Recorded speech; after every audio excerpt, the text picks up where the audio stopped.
Welcome back, everybody. We're here at Sunday night. It's late.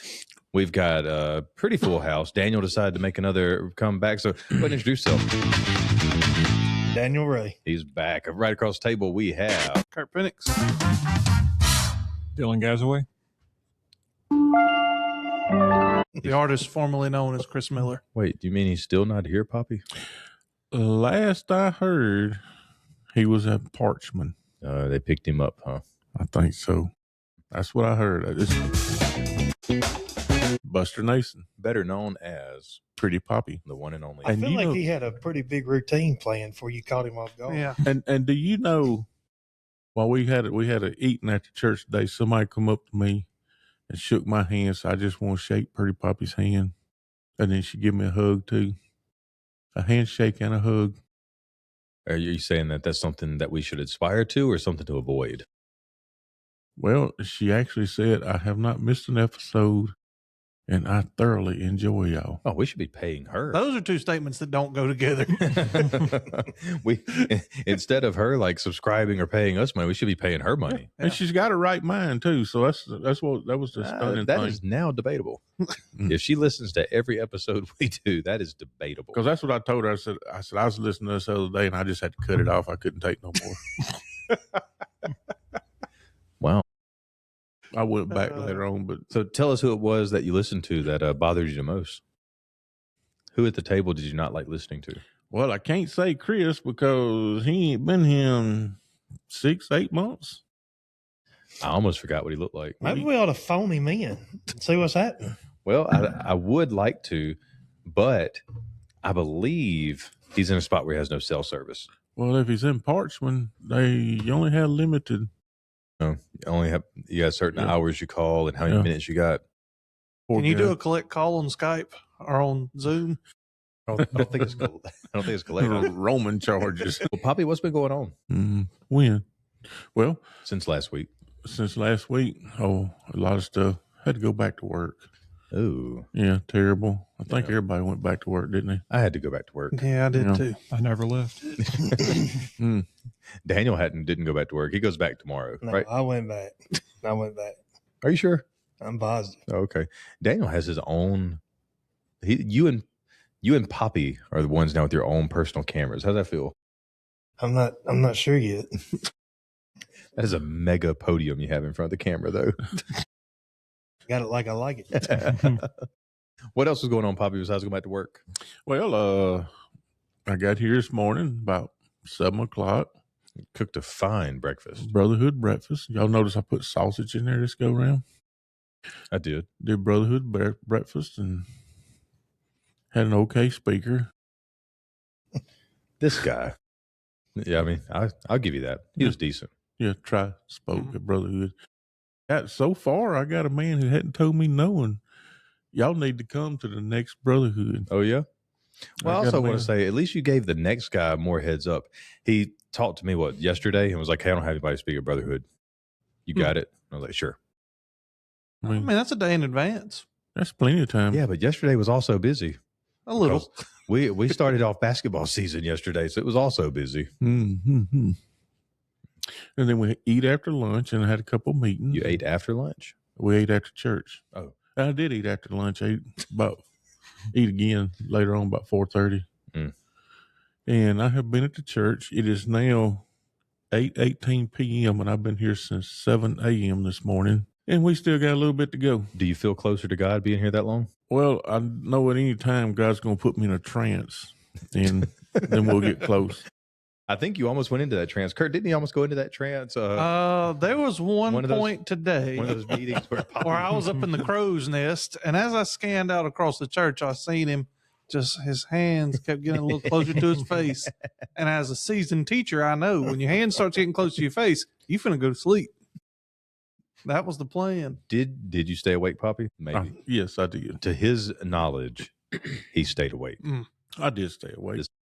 To his knowledge. But I was sitting, if y'all notice, I was sitting over by myself. It would have been, too many folks would have saw if He got close to tipping over.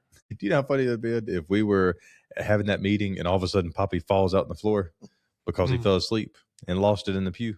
That's biblical. Yeah, I was going to say, he'd have just had to pretend he caught the spirit. He'd have been fine. They No, fall like out I of was the on- windows when they catch the Pretend spirit. like on a 3-story building. It would have probably felt like that when you hit that concrete floor. Yeah.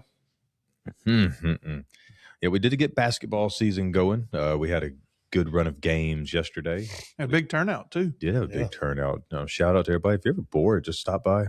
Come see. We play basketball most Tuesday, Thursday, night, Saturday mornings, except for this Saturday.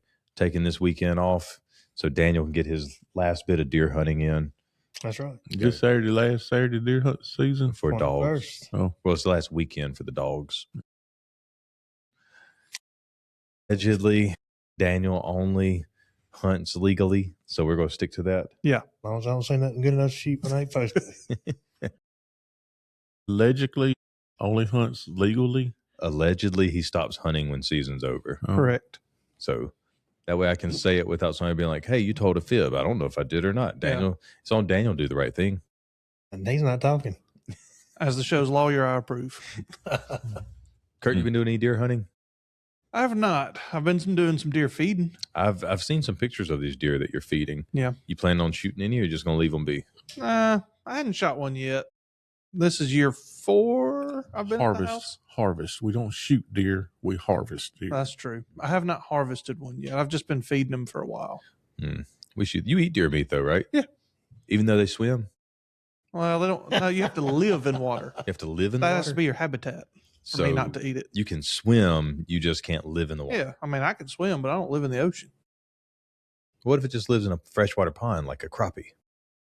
I mean, I'll eat it, but I don't like it. Interesting. What do we make about this guy? I'm bewildered. That's kind of like putting mayonnaise on peas. I saw a little boy today. He came out there with a mayonnaise jar at lunch. I was like, what is he doing with that? He put those black-eyed peas and said, I was like, did you rebuke him in the name of the Lord? No, who was it? It was a visitor kid. He came running over there to me. He said, Mr. Try, did you see what he just did? And I was like, wait, hold on. He told me. I was like, nobody really did that. And I looked, I was like, oh, he did do that. Why? No, I think that's actually a thing. Wait, what? And I'm not okay with it. People put mayonnaise just on black-eyed peas for fun. Daniel, you are a mayonnaise expert. I do not eat mayonnaise on peas, eggs, or mac and cheese. I mean, I'm thinking about ketchup. No, I do not eat mayonnaise on mac and cheese. Who puts? I thought you said ketchup for a second. People put ketchup in mac and cheese? No, not me. Oh, But you put mayonnaise on it? No. Okay. Put mayonnaise on scrambled eggs. I'm just saying, what's wrong with people putting ketchup on mac and Get you cheese? some of that, Kurt. That changed The my end life. is near. Mayonnaise on scrambled eggs? Yes. Egg sandwich with mayonnaise? Oh, my goodness. Oh, when I had the restaurant, there's a certain fellow by the name of Clint. Well, I wouldn't say Clint's last name This is Jones, but anyway. This is a true story here. So he would sit down and he would say, hey, he usually got like a roast beef sub sandwich. He wanted something to dip And mayonnaise out of. he said, I need extra mayonnaise. It didn't matter how much extra mayonnaise. I tested it one day. I started off, I'd give him one of those cups, and that would be his mayonnaise. Then I gave him 2 of those cups. One day, I think I just filled up the tray. Didn't matter how much went there. It was all eaten on that same sub sandwich. He got where Whoa. we kept a bottle that you dress the sandwich and stuff with. Take it out there with this. Just let him have it. He'll eat it, that stuff, but just be dripping off the sandwich and run out of the mouth, look like a rabid dog. What's wrong, Kurt? Living life, Kurt. Y'all finna run me out of here. What's worse, Kurt? Never mind. Nope. We won't talk about that. Nope. I just can't No. believe how deprived you don't eat banana sandwiches with mayonnaise. No. Do you, Why not? Yeah. do you eat bananas? I mean, I will eat a banana. I don't appreciate the burps. Dylan, do you not eat mayonnaise? Burps? Yeah. I eat sometimes. Banana burps? Yeah, y'all don't get banana burps? I've never had a banana. Never had that. Banana burp. Yeah, I don't Episode like it. title. Is that what Uncle Buster's got going on tonight? No, that's That's a something burp else. of a different variety. Something else happening. They over need there. medicine for that. Oh, man. Poppy, What? let's end this and you go ahead and pray us in. All right. Father God, we thank you for this day. And Lord, I thank you for your mercy and your grace and love.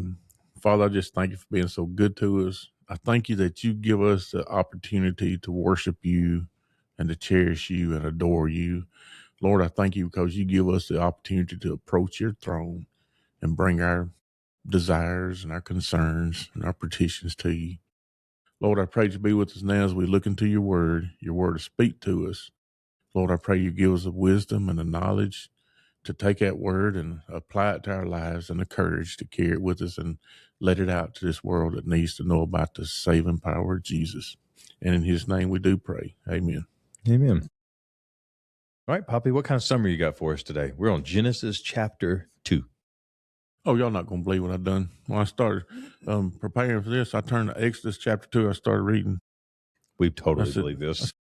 The Holy Spirit. I said, we've already done. Oh, Genesis 2. That is completely believable on my end. Anybody here not believe that? No. Okay. All right. Genesis chapter 2. The first 3 verses talks about after God completed creation, he rested, not because he was worn out or nothing, but to get us to show us that we need time to lay aside, to rest, a Sabbath to worship.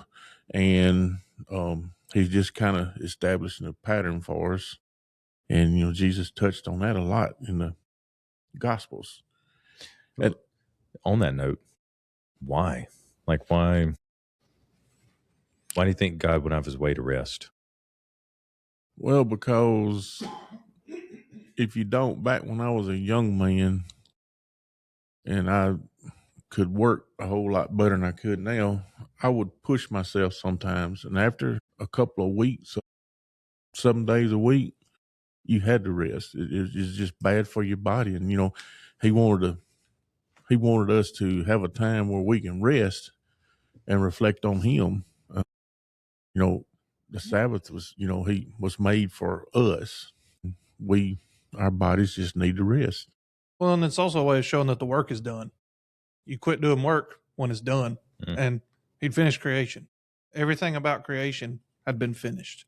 So it sets the standard that we work until the work is done, but when the work is done, it's okay to stop. And we see here that, people have these ideas of evolution or all these things that, the world is started off as this one little thing and then it kept changing and kept changing and kept changing. Well, the Bible refutes that here. It says creation was done and God rested because he was done. The world was created in the exact way it's going to be. Little things might change, like we talked about with microevolution versus macro last week. But macro, the big picture is not changing anymore. Once it's done, it's done. And he rested because it was over with. Any other takers on that? So is this putting in something that we need to still practice today, I guess, is my question. What's that? Resting? Sabbath, yeah. Yeah, I need a Sabbath about every other day now. So is Sabbath just for me to rest and recover? No. So what else do I need to be doing on Sabbath? Well, it says God blessed the seventh day and he made it holy. Yeah. And to make something holy means you're setting it apart for something. Active rest. Yeah. So what is God asking us to do by resting? What is the purpose of this rest? Is the question that I get to from here is, if it's set apart for a certain thing, what is that certain thing? Why is he asking us to do that? Right. That's kind of my question. Yes. Why do we need to do this? Or what are we supposed to be doing when we do this? Because it's just like sleep or play video games or go deer hunting all the time. Well, he carries on in Exodus chapter 20. It says, remember the Sabbath day and keep it holy. Set a day apart to really worship God. Yeah. Dedicated to him. So how do we, how does that play into, like, for us, we don't really work 6 days a week for the most part. We mostly work 5 days a week. So should we be working 6 days a week? According to my neighbor once upon a time, it's a sin not to work 6 days a week. But he said the Bible said you work 6 days and rest the Sabbath, and he believed it, but he was a farmer also. Here's my other question, though. Would you count like today as a day of rest? That's zero rest for me today. I tell people all the time, Sundays are my busiest day of the week. Yeah, I was kind of thinking the same thing. Like Sundays are extremely busy most every week. So is Sunday a work day or is it a Sabbath day? The way I view Sunday is it's okay for me to do the things I do if that will enhance or help someone else on the Sunday to maybe get a more clear picture of Jesus, or maybe get some rest ourselves, or something to help edify his name. I don't think we ought to look at it just as like rest, like take a nap, rest, or kick your feet up more than a recharge, a spiritual recharge.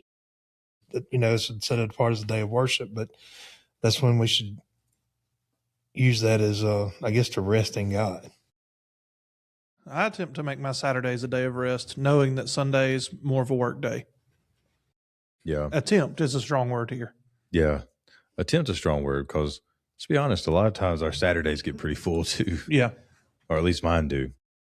I think Sabbath is one of the things that I really struggle with. There's not a lot of rest days in my week. Yeah. There's a lot of go, go, go, get more done.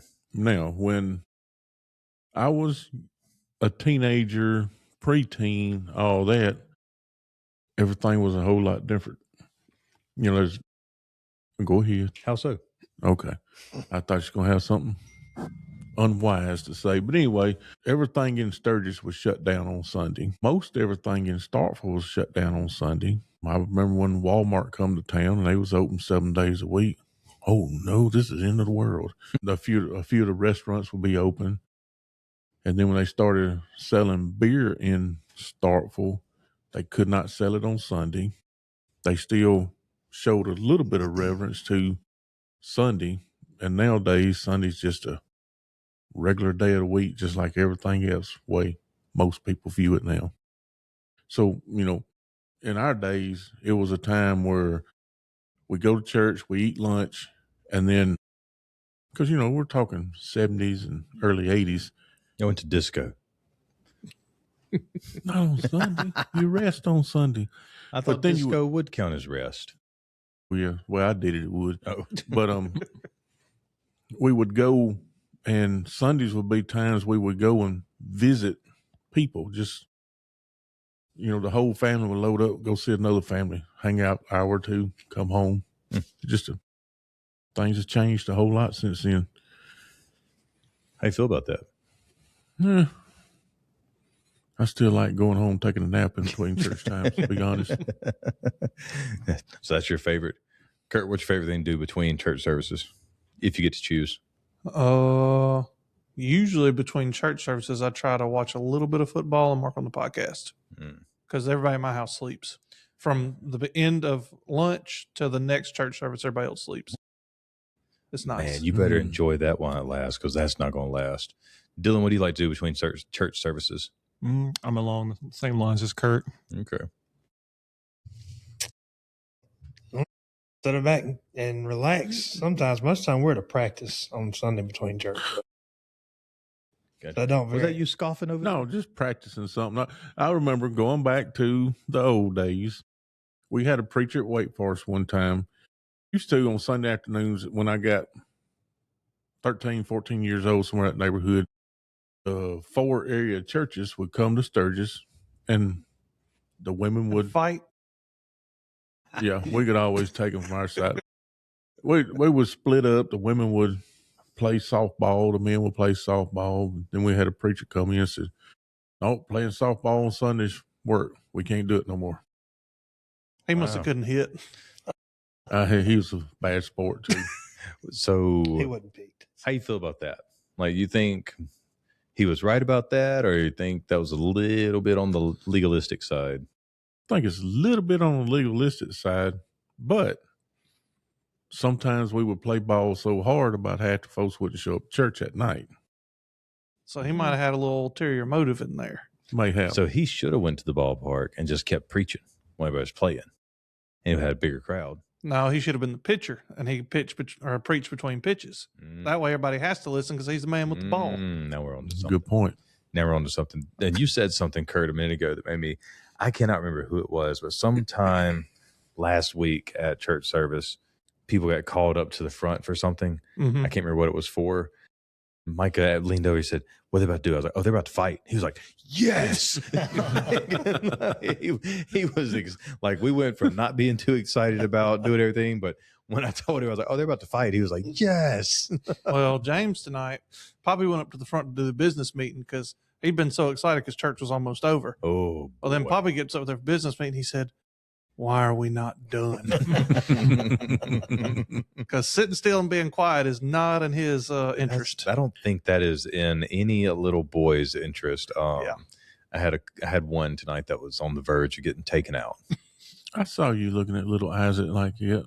Which I didn't call his name. Which little James got taken from his mama's lap and put in his daddy's lap too. Well, he had two of them little Jesuses, and he was making them fight. And it's real quiet, and all of a sudden I hear, "Take that, Jesus." Come on, son. I was enjoying the show. Can't tell you what Chad preached on, but I was enjoying the show. Oh, my goodness. Because I sat right behind him. Oh, did you get that basketball shot cleared up with Isaac? Did you tell him he didn't actually make it? No, I told him I believe he made it. He didn't make it. Yeah. We still got to have court. He shot it 2 steps after the buzzer sounded. I don't think so. Doesn't count. That air conditioner is working. That air conditioner's killing me. We can swap seats if you'd like. It ain't doing much over here. Bobby, will you continue your summary, or we need to hash out some more on Sabbath? Can I go to the truck and get my coat? Are you serious? Oh, okay. Let's go. We've made it 3 verses. 3 verses. Cool. All right. So let's try to get another 3 or 4 before we start talking again. All right. Now, So before you start this, we didn't make it 3 or 4. I just want to point out, like, we're about to read another telling of creation, but it's in reverse. Uh-huh. All right. I'm going to need you guys to explain that to me like I'm 12 after we get done with this summary. So go ahead. Okay. So Wait. now, I'm just kidding. I can go get my coat while you talk. So now we're going to take just the chap right here is, let's give a little bit more detail about man being created. God forms man from the dust of the ground. I always wondered, what kind of ground was it? Was it sandy ground or what? Anyway, and then God breathes breath of life in him. And as I was reading, it shows our dependency on God. God give him the breath of life. And then man becomes a living being, and he's carefully made. Carefully be right, made by God's hand. Handmade. Yeah, handmade. And, shows how caring our Creator is. He took time to create man. And see, if I was God, which I'm not God, and like I said many times, We are probably all better off for that by a 'cause lot. if I was God, a man like me wouldn't have a chance. I'd be erased from history. But, if I was God, I would say, man, let's put an elephant trunk on his nose. And could you think if you could, like Uncle Bunky, who y'all don't know. I do. Okay. But, if you could make just whatever, you could imagine how much fun it would have been making it. But anyway, how far we're going to carry on some more? Well, I want to go back to verse 5 there, because verse 5. So, Kurt, did you write down all of your creation accounts, like the days and all that, like you said you would? Or So what happens here, and I did a bunch of reading on this, a lot of people think that these creation accounts conflict. They don't actually conflict. So what's happening here is the first one is chronology. It's day by day by day. Here's what happens. Here's what happens. The second one is zooming in on day 6. But when it talks about the other stuff that's happening, it's talking about it in past tense. And that's where it gets confusing. It's translated into the present tense. So it sounds like it's out of order. But when he's saying that God made this stuff, he's saying he made it in the past. It's called pluperfect form. And that's basically past tense. And a lot of people say that when you translate it like this, it all works together, that it's mistranslated. So that's what makes sense to me after reading all that.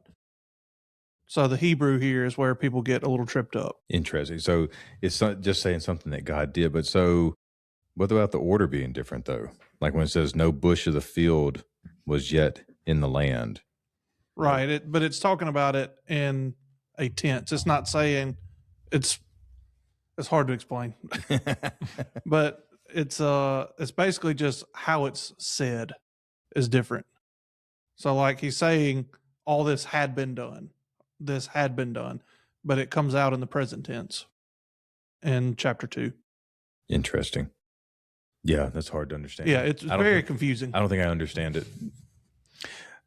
Question: does it? I guess. What does it change if we don't think that there's two creations? Right? We all agree on that. Like there wasn't like so there's something literary going on here, some kind of literary device or some way that the words are working, kind of like Kurt's saying, to where we have a second telling of creation, specifically looking at the creation of the man, and he's created from the dust, and it does appear that it's in like reverse order, which is interesting. I was just kind of trying to think about like, why would that be? Because he definitely could have written it in a way that said, and here's a more specific telling of how man was made, without getting, I guess, confusing. But if everything was laid out, boom, boom, boom, boom, boom, and there was no mystery to it, how much time would you spend studying on this? I mean, there's still plenty that I study, but don't you think that's it's just strange that you have a perfect chronological 7-day creation account, and then the very next section of the Bible is telling about the man, and it doesn't match what it just said. Yeah, is the order that it goes. Yeah, I agree with Kurt. Or you agree with Kurt? So think of it this way: what if? I mean, can we agree that God made the deserts? Yeah. Yes. Yeah. Okay. So, what if He's making the Garden of Eden out of a desert, and it's talking about like that specific place where before a bush sprung up, before any water hit it? Very possible. So I'm not saying I know, but it just seems interesting that God makes Adam in the wilderness, and then He's going to get to the garden eventually. So I guess, Papa, you can just keep going through summary. Let me read this. This will make a little more sense. It says, this rendering eliminates any problem with the chronology because it refers to what God had already done earlier in creation week. This would mean that the plants, Genesis 2:9, and the animals, Genesis 2:19, had already been formed by God earlier in creation week. William Tyndale was the first to translate an English Bible directly from the original languages, and he translated the verb in its pluperfect form. So if you read Genesis 2:19, it would say, and after that, the Lord God had made the earth of all manner beasts of the field and all manner fowls of the air. He brought them unto Adam to see what he would call them. And as Adam called all manner of living beasts, even so are their names. So it makes more sense if you read it that way. But like I said, that's open to interpretation. That's not just hammered out perfect. What verse did you just read that? That was Genesis 2:19. Yeah. So what does it say about Genesis 2:5? 2:9. 5. 2:5. 2:5 is not mentioned in this right here. Yeah, because that's like, so Genesis 2:4, these are the generations of the heavens and earth when they were created in that day that the Lord made the earth and the heavens. Verse 5, when no bush of the field, which I have a footnote there, I'll come back to it, was yet in the land, and no small plant of the field had yet sprung up.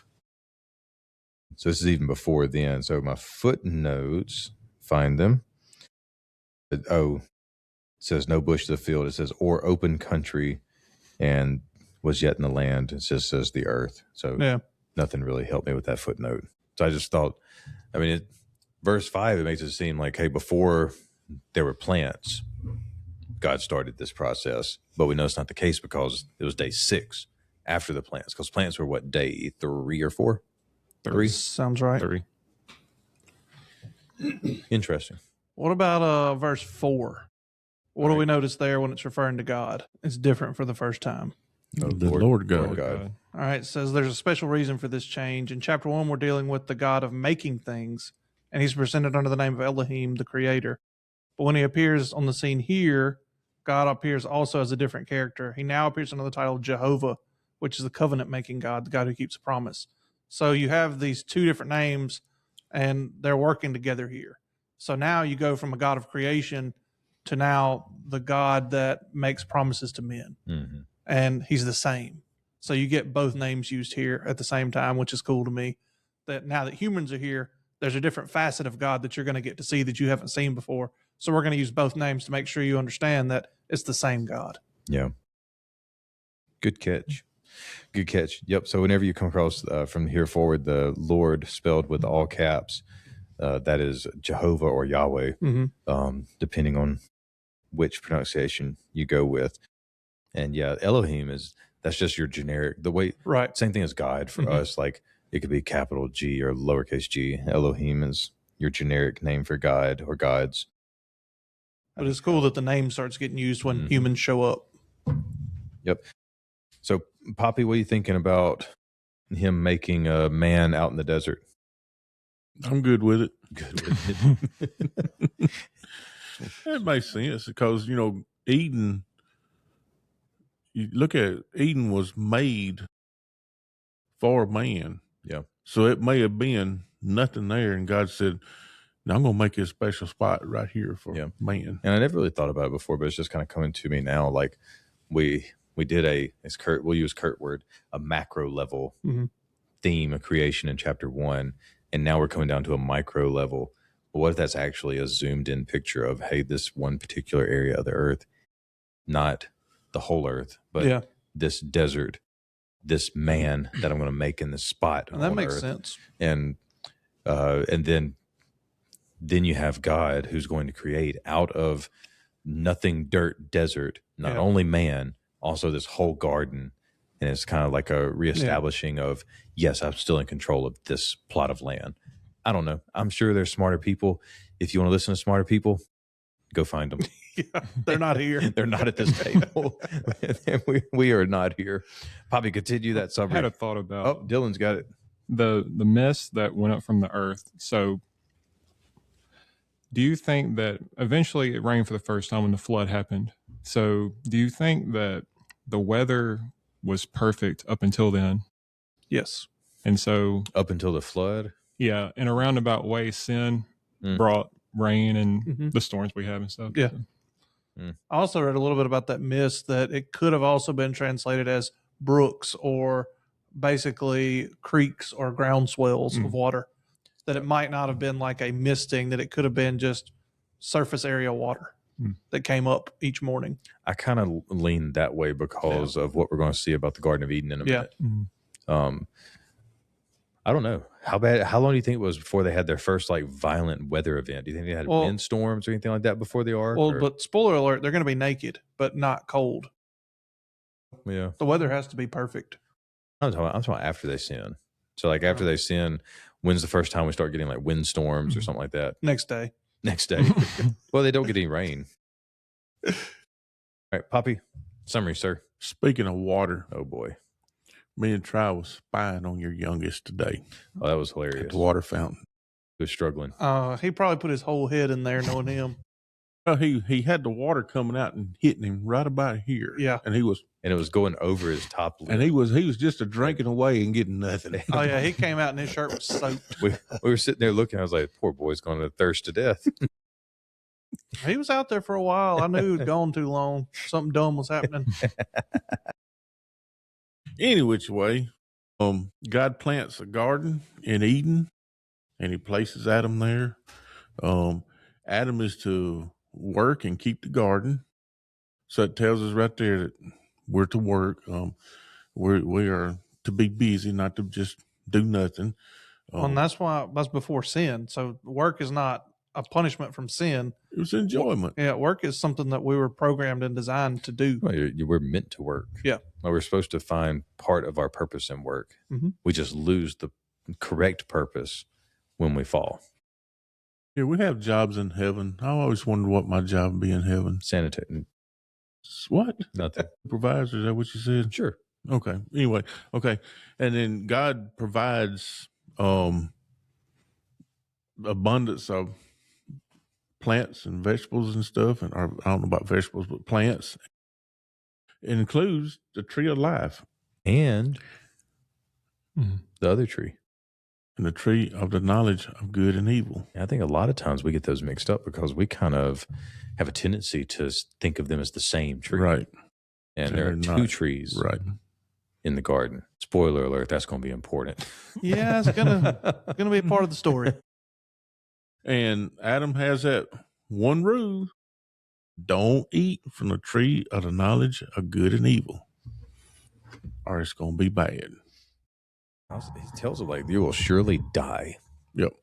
I'm just like, So we don't think it was an apple, but how good do you think that fruit had to look in that tree? I bet it was the best looking fruit in the whole garden. I don't know, man, but I'm just like, I've never seen a fruit that I'm like, That was my issue. I just have to eat that. But Like, now, if there was like a hook and a string with like a stuffed crust piece of pepperoni from Papa John's, we're cooked. Like, that's the fall of man. You put that out there, I'm eating it. So I don't know what this fruit looked like, but it had to have looked good. Yeah, because it said that she looked at it and saw it was good. Yeah.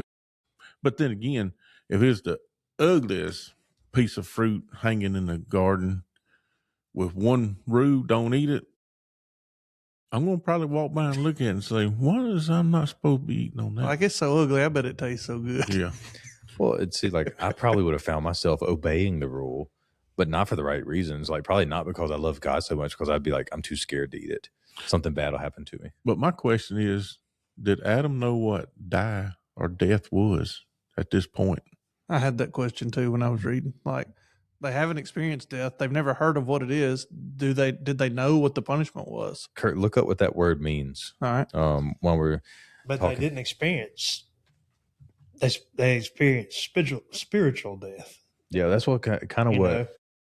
Well, But they weren't created to die either, though. Mm-mm. They have experienced physical death too because of it, just not instantly. Right. That's what Yeah. I'm talking about when he said that they wonder what death, if they knew what death was. yeah, I think that they were created death? with the intent of them obeying God, loving God, and then eating of the tree of life. But they never ate of the tree of life. Ooh. Wouldn't they kind of have to eat of the tree of life to not die? Yeah, ain't that the reason why they put the angel back here to guard the? I don't know. I'm getting way ahead. Yeah, but isn't that in a sense though, like without eating that tree, they were in a sense dying? I tend to think so. I don't know. We'll probably discuss that a little bit next Yeah, week. won't I we? guess so. So the word here is muth, and it's to die, to kill, to be dead. So it's pretty straightforward. Pretty straightforward there. Yeah. He probably explained it to them like, hey, Yeah. this will be the end of you. And they may not have understood because they haven't seen anything die Right. that they, probably would have understood like separation from God is that ultimate, like death. So they may have understood that better than we did. Like him saying, this is the end of you, getting the end of me. Oh, I think it's really interesting and pretty cool how the man was made in the wilderness and was taken and put into a garden. And I don't know about you guys. Do you guys hang out in gardens? Do you ever find yourself in a spot where you're like seeking out, I want to go sit in that garden or anything like that? I always picture myself in a garden of daffodils. Why? It would be so. What's that word? Tranquil. Tranquil. Yeah. Tranquil. No, tranquil ain't quite the word. What's Tranquility. That word? Yes, that's it. Boy, Couldn't you see? never mind. So the word here, like it's translated to garden, but most people say it's more like an orchard. Yeah. Than a garden. Yeah, I mean, I don't think like it's rows of corn, purple whole peas, things like that. I'm thinking because they didn't have mayonnaise. Trees. I'm thinking lots of trees. But I don't know. Like, do you think he was made in the wilderness or in the open and then God put him in the garden and basically said, conquer the earth and subdue it. Like basically what I pulled you out of, turn it into a garden, like make it into something better than it was. And so I don't really know if Adam and Eve's whole purpose was to stay in the garden the whole time anyway. It kind of seems like the whole purpose of their existence was to expand the garden and to take the garden all over the earth. Possible. Oh yeah, I'm speaking in possibilities. I don't know that for a fact, but we got that in chapter 1, verses 26 and 28. Verse 28, and God blessed them, and he said to them, be fruitful and multiply, fill the earth and subdue it, and have dominion over the fish, birds, and every living thing that moves on the earth. But it is also handy if you're going to be told you can't eat anything but plants and plant-based produce, I guess, to be planted in a orchard garden. Yeah. That would be wonderful. Well, in verse 16, he gives them this order, but one of the commentaries I was reading said something that was pretty interesting to me. It said, all God's commands are good commands and bring good things to those who obey them. And they quote 1 John 5:3, which says, for this is the love of God, that we keep his commandments, and his commandments are not burdensome. And we talked about that in youth tonight, that God's going to ask you to do stuff, and you don't have to understand why he's asking you to do it or what it is. It's not burdensome. It's for your good. And a lot of times we can't get out of our own way enough to see that. Yeah. God was giving them something here that was to protect them, to keep them in perfect harmony with him.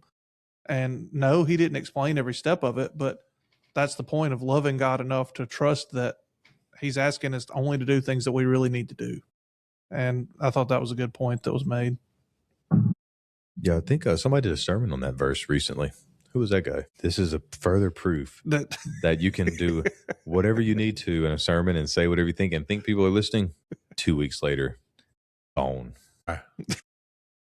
Nailed it. Wonder how you guessed that. I can't get nothing by me. You're right. You are correct, sir. All right, Poppy, continue with that summary. Go for it, Dylan. No, go for it, Dylan. So a lot of people have this common question of why even put the tree of knowledge of good and evil in the garden in the first place, which is something I thought about when I first got saved too. But ultimately, God uses it to set in place his perfect plan, give us free will.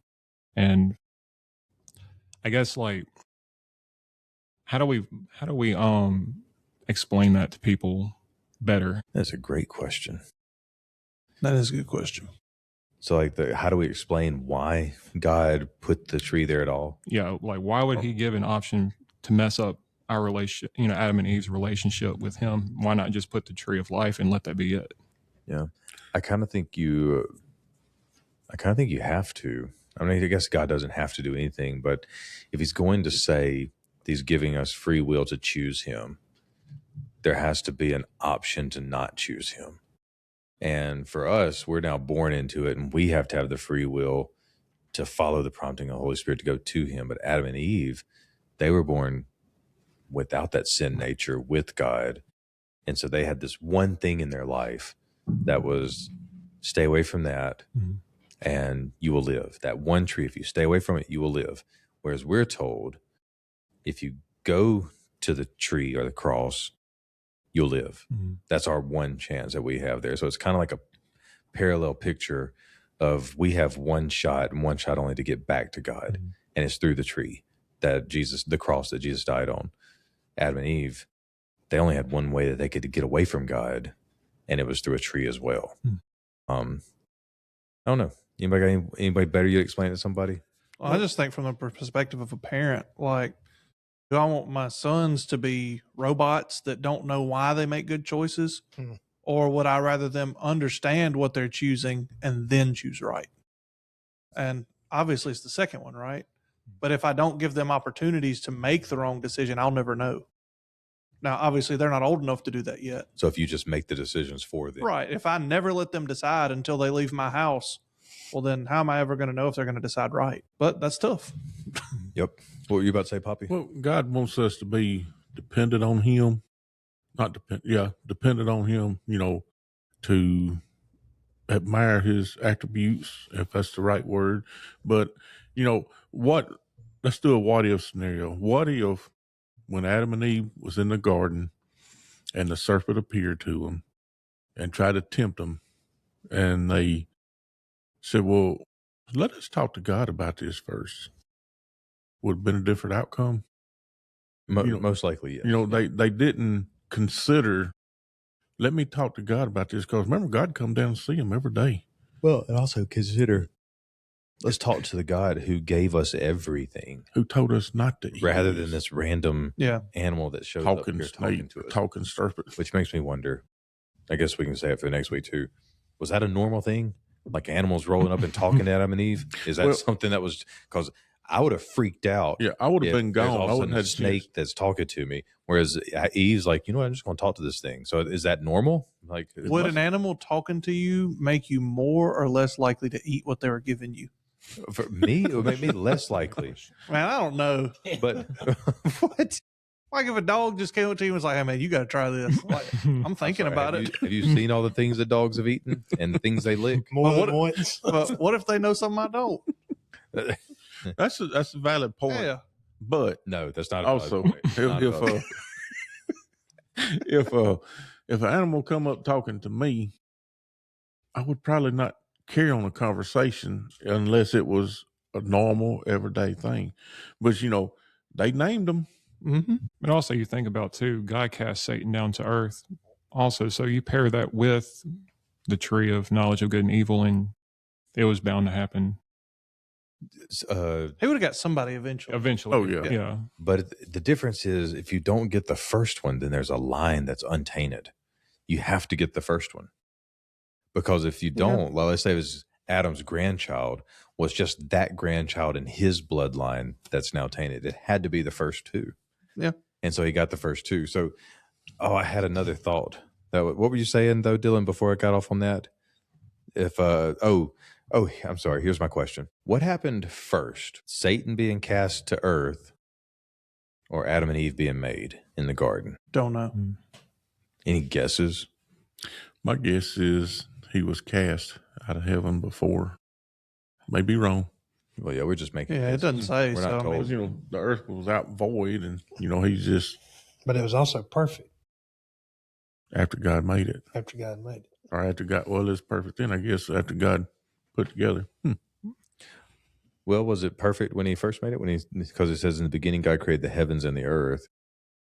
He didn't say it's good till the first day, right? Yeah, the earth was out form, void. We need somebody to comment in list. And we don't know how much time was in between, no, Adam and Eve being made and them actually eating the fruit. could have been years. Do you think their birthday started the first day that they were alive? Is that when they started counting their years, or was it after the fall? It wouldn't make sense to count years before the fall. So Adam, he's 960 when he dies, roughly. Something like that. I think it's Yeah. 960. So he start counting after they get kicked out of the garden, or like from day one of being made? No, I don't know. When you counting your birthday? I would quit counting, but just celebrate. Quit counting? Yeah, quit counting. I'm hitting 60 here. Wow. I mean, you think Pretty about that. close. You're saying 60 and you quit counting. When you get to 900, how many, are you still counting that? Well, the rule, but I'm just saying, if you got to put all them candles on the cake, that means you get a pretty big cake. Man's not eating cake. This man's eating plants. We ate a plant pie on this very show. But seriously, we did. it does make you wonder, because until they ate the fruit, there was no sin. So I don't think the devil was probably, I don't know. Well, he was there because he talked to him, but Yeah. everything was perfect. Satan definitely sinned before they did, Yeah. because he was cast out and tempted them. You think like he was cast out, and as soon as he hit the ground, he started walking towards that tree? Maybe. I don't know. I have no idea. Um, I'm kind of wondering if he was here making a mess of things on earth before God started creating it. I'm sure whatever he's doing is making a mess out of it. Yeah. But Being like a little temper tantrum, like I just got thrown out of heaven. I'm going to mess this little dirt hill up that God made. but it wasn't one.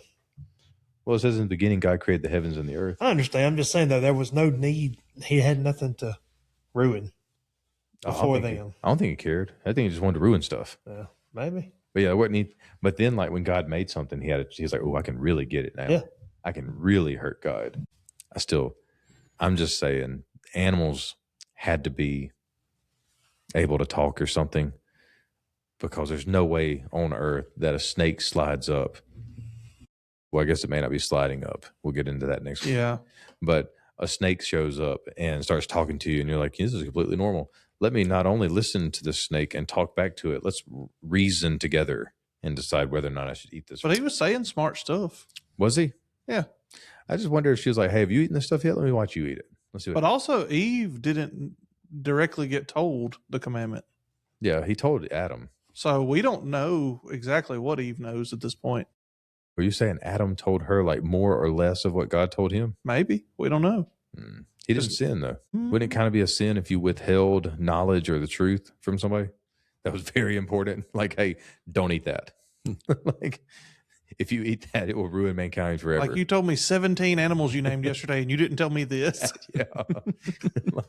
Out of all the things we've shared with each other, you failed to mention, and she knew. Like, he obviously had told her, because she was like, because Satan comes, he's like, hey, well, that's next week. We'll get into that next week. So if the animals talk to him, do you think a kangaroo would have an Australian accent right off the bat? Yes. Definitely. Okay. There's no way around that. Okay. Not because people moved to Australia thousands of years after. That's rock solid. No debating that. Okay. God said it's not good for man to be alone. This is where it started. Is that a good thing or a bad thing? The fall of man, you tell me. All right. So, where am I at? 19. Put man into a sleep, snatched out a rib, made a woman. Oh, yeah.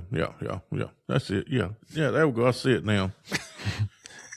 And And Adam rejoices. This is bone of my bone and flesh of my flesh. yeah, so He was pumped. No, I just- got something that looks almost like me, except better. except better. Yeah, Well, he hadn't had nobody to talk to other than God and the animals, maybe. maybe animals. Boy, if he could go back. I'm just saying, though. Kurt said he didn't have anybody to talk to but God. I'm just saying. That's pretty- enough. That's pretty. But I'm just saying his audience just doubled. That's a win. That's a. I could talk to God every day. Yeah. Win. But so Adam was made out of dirt. Mm-hmm. At least Eve got a rib. Yeah. Like, so that's why ladies are prettier than men, because they didn't start off as dirt. That's going to be my theory on But that. they came from the product of dirt. It was already better. God made I don't it know better. about that. God made the dirt better before they got started. And then, how about Adam here? He's like, whoa, this lady showed up. I'm going to burst out into poetry. I need to woo her. I have not seen anything like this. What is this standing before me? Poems is definitely what she will like. He definitely like changed his tune because he'd been just naming animals like duck, hare, giraffe. This is the bone of my bones, the flesh of my flesh. She gonna be called woman. Dylan, you been writing any poetry lately? No, I might need to though. We can help you. Oh, yeah. You need, Yeah. yeah. That's going to be, we need to do that together. We need to write some poetry to send Dylan on his way with. It's getting close to Valentine's. Yeah. It is. And the deal is you don't open up and read it to her. You just hand it to her. We'll have the sealed envelope. That's Okay. very smart. You should do that. I'll make a mental note. I got you, Dylan. I got a question. And it's always, I never asked nobody this, but verse 25, is that something that was added later on into the Foreshadowing. scriptures? Or was that Adam speaking that at that moment? It says the man and his wife. Well, no, that's not it. Wait a minute. 24. 24. There. Oh my goodness. Therefore, a man shall leave his father and his mother and hold fast to his wife, and the two shall become one flesh. I think that was directions given from God to Moses as he's writing it. Yeah. Okay. I agree with Kurt there on that one. So that wasn't part of his poetry. No, Nah, I think his mic got cut after that last line. Well, no, she was just so blown away. She was like, yes, we are together. And he was like, look at that. Or the fact that he's the only dude on earth. Hey, you play the hand that you're dealt. Yeah. That's the hand that Adam was dealt. He's using it to his advantage. Do you think he had a scar? From the rib? Yeah. I'm going to say no, since God did it. Y'all ever, I think he had a scar, and every time she got on her nerves, say, "Look, you see what you done to me?" so have y'all, when y'all were growing up, Dylan, can you hit the camera again? You decided to go wonky on us. I'll just put it on Daniel for now. When y'all were growing up, did anybody ever tell you guys like, oh, and this is why women have more ribs than men? Yeah. Oh yeah, everybody knows that. Doesn't that. make any sense. Like, I remember being told that growing up, and I'm like, I'm young, and that doesn't, if I cut off my finger, my kid is still going to be born with a finger.